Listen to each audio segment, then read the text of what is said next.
Hello again, students of Marmara. This story today is recorded just for you. When I first started doing these, we were exchanging notes back and forth, and a couple of you had talked about Dede Korkut.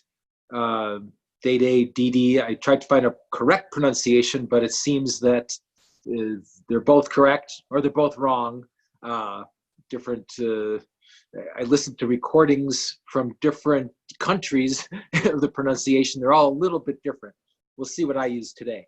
I'm at a disadvantage because Dede Korkut, the book of Dede Korkut from many, many centuries ago is part of your culture that I really know nothing about. And in fact, today's story is not really one of those 12 epic tales, but it's got the essence of what I think Dede Korkut was about, and morality tales and such. Hope you like it.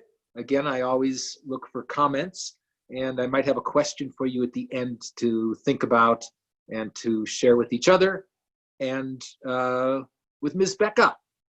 Okay, without further ado, our story today is Dede Korkut and the Angel of Death. There once was a great warrior called Dede Korkut. He and his men swept across the earth, conquering lands far and wide. And his power and his wealth grew. So did his pride. He began to believe that he was invincible, perhaps even immortal. After one particularly great victory in battle, he held a feast in his palace for 7 days and 7 nights.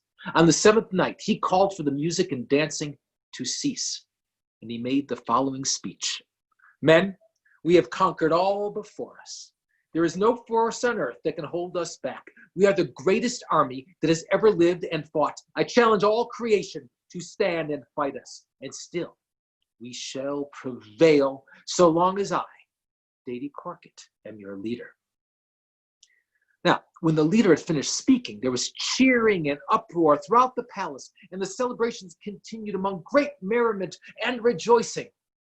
However, God was also listening.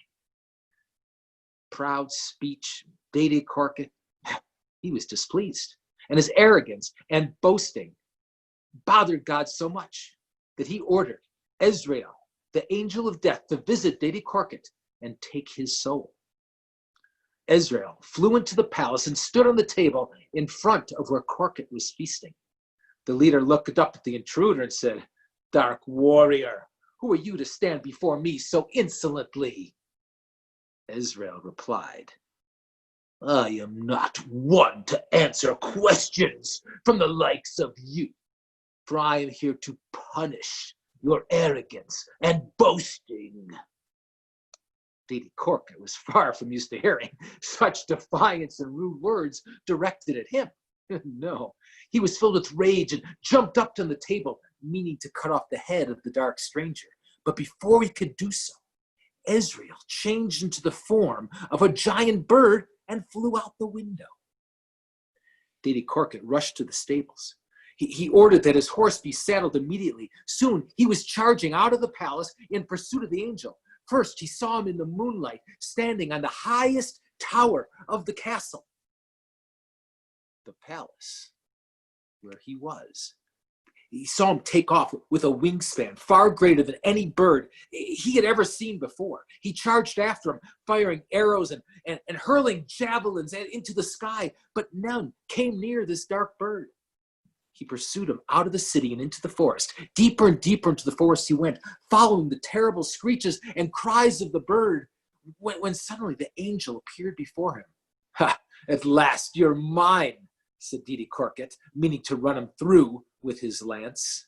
"No, you are mine, for I am Ezrael, the angel of death, and I have come for your soul. You boasted that you were immortal and invincible. Now the moment of your death has come, O arrogant one."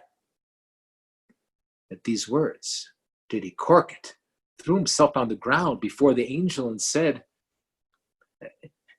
"Now that I look death in the face, I understand the arrogance of my life. But I beseech you, kind angel, spare me.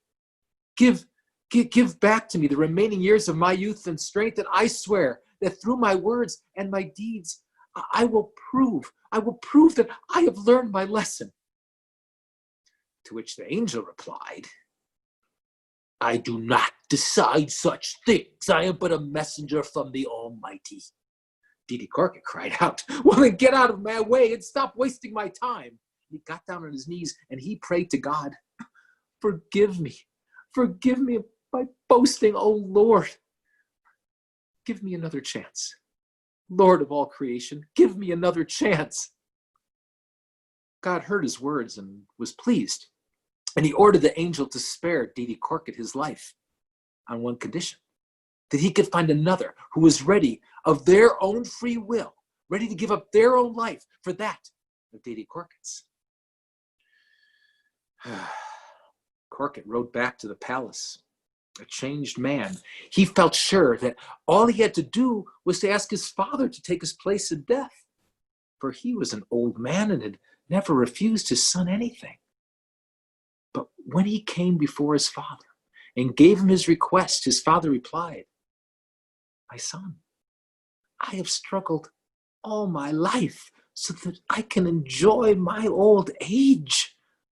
I am sorry, but I am not ready to die in your place.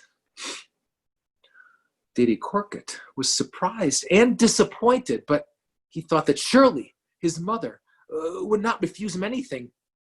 But when he asked her, she said, oh, my son, I have already given my life to you many times.